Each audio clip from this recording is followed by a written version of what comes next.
Hello everyone, আবারও চলে আসছি আরও একটি লং ভিডিও নিয়ে। কাজল শাহ যাওয়ার পর কোথায় কোথায় গিয়েছি আজকের ব্লগটা সেটা নিয়েই থাকবে। প্রথমে আমরা একটা জগন্নাথ মন্দিরে গিয়েছিলাম, কাছাকাছি ছিল বিধায়, বাট যে দেখি যে ওইটা বন্ধ, তাই ওইখানে যে একটু প্রণাম করে আমরা বের হয়ে পড়েছি। বেশ কিছু জায়গা যাব বলে আমাদের প্ল্যান ছিল। ভগবান দর্শন কপালেও থাকা লাগে, যেটা আমাদের কপালে ওই মুহূর্তে ছিল না, তাই ভাবলাম মন্দিরটাকেই দেখে শুনে যাই। যদিও মন্দিরের কাজ চলছিল এক পাশ দিয়ে, তাই মন্দিরটাকে ঘুরে ফিরে কিছুক্ষণ দেখলাম, দেন আমরা এখান থেকে বের হয়ে পড়লাম। তারপরে আমরা যাব শাহজালাল মাজারে, যেটার নাম ডাক বেশ শুনেছি, বাট কখনো চোখে দেখা হয়নি, বাট আজকে সেটা নিজ চোখে দেখে নেব। বেশ কিছু গল্প শুনেছি, বেশ কয়েকবার অনেকের মুখে শোনা হয়েছে সিলেটের শাহজালাল মাজার খুবই ফেমাস, তাই মজাও লাগছে, আনন্দও লাগছে, এক্সাইটমেন্টও খুব বেশি। আমার এই প্রথম কোনো মাজারে যাওয়া, তার আগে শুধু দেখেছি, বাট এত বড় মাজার দর্শন করা আগে কখনোই হয়নি আমার, যার পর বেশ ভালো লেগেছে। অনেক মানুষের আনাগোনা ছিল সেখানে, তার থেকে বেশি মজা পেয়েছি এখানকার যে গজার মাছগুলো, এগুলো এত বিশাল সাইজের ছিল, আমরা দেখতে পাচ্ছিলাম না এগুলো সাইজগুলো, কারণ যেহেতু অন্ধকার রাতের বেলা। তারপরে আমরা ফোনে ফ্ল্যাশ অন করে দেখলাম বিশাল বড় বড়। ক্যামেরাতে ওই রকম সাইজটা বোঝা যাচ্ছে না, বাট আপনারা যারা জানেন তারা তো জানেনই যে এগুলোর সাইজ কি বিশাল হয়ে থাকে। আমি দেখে আসলে সত্যি অনেক মুগ্ধ, এত বিশাল বড় মাছগুলা। এই মাছগুলো নাকি ধরা ছোঁয়ার বাহিরে, এগুলো ধরেও না, কাটেও না, কোনো কিছুই করে না। এগুলো নাকি অনেক বছর ধরে এখানেই রয়েছে। আমরা আসার সময় আগরবাতি মোমবাতি নিয়ে এসেছি। মাজারে আগরবাতি মোমবাতি জ্বালানোর জন্য আলাদা একটা জায়গা আছে নাকি, ওইখানেই এখন আমরা যাব। জায়গাটা বিশাল বড়, লোক সংখ্যাও হিউজ ছিল।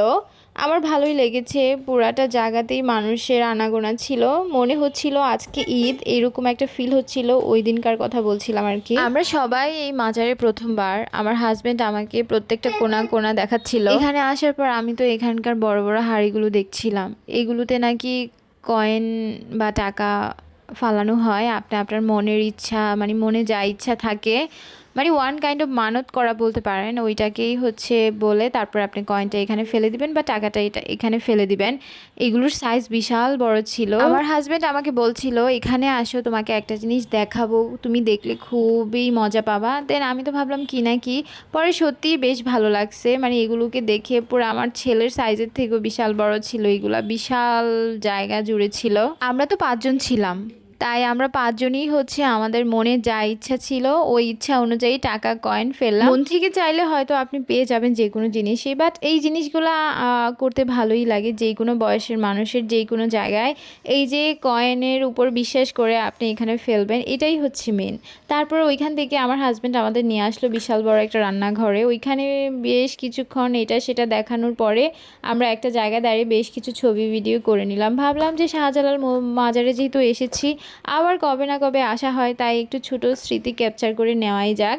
হাঁটতে হাঁটতে এবার আমরা এক বাহিরের দিকে চলে যাব, কারণ এখান থেকে আমাদের আরও একটা জায়গায় যেতে হবে। ওইটা লন্ডনের রানীর ব্রিজ কিছু একটা হবে, ওইখানে একটা ঘড়িও আছে। আমি ওই জায়গাটার নাম ভুলে গেছি, আপাতত বলতে পারছি না। আপনারা যারা সিলেটে আছেন বা যারা চিনেন তারা দেখলে অবশ্যই চিনতে পারবেন, কমেন্টে আমাকে অবশ্যই জানাবেন জায়গাটার নাম কি। ওইখানে একটা বিশাল বড় ঘড়ি আছে, তার সাথে একটা ব্রিজ আছে, অনেক বড় স্টিলের ব্রিজ, এতটুকুই বলতে পারবো।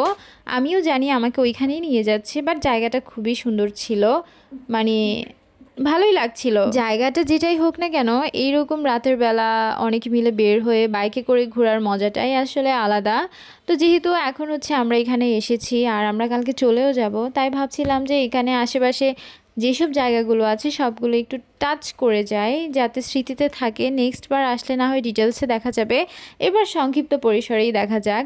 তাই যেমন কথা তেমন কাজ, আমরা পরপর এক একটা জায়গা যাচ্ছি। আমরা কাজল শাহ যে 10-15 মিনিট ছিলাম, সবার সঙ্গে কথা বলেই আমরা বের হয়ে পড়েছি। হয়তো রাতে যে খাবার দাবার খেয়ে আবার আমরা ব্যাক করব আগের জায়গায় গুটাটিকর, কারণ ওইখানে আমাদের ব্যাগ লাগেজ সব কিছু আছে, আমাদের গুছাইতে হবে সব কিছু।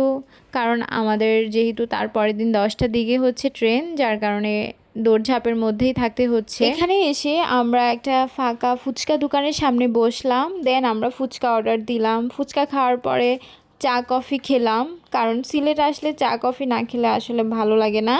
ফুচকার পরে চা বা কফি যে কোনো একটা হলে ভালোই কম্বিনেশনটা হয়।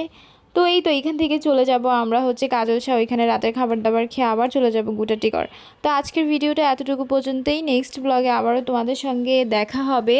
সিলেটের অলমোস্ট ব্লগ শেষ বলতে পারো, কারণ নেক্সট যে ব্লগটা আসবে সেটা শুধুমাত্র আমরা সিলেট থেকে ব্যাক করছি ওই ব্লগটা। এখান থেকে তোমাদের কাছ থেকে বিদায় নিয়ে নিচ্ছি। নেক্সট ব্লগে অবশ্যই আবারও দেখা হবে। ভালো থাকবে, টাটা বাই।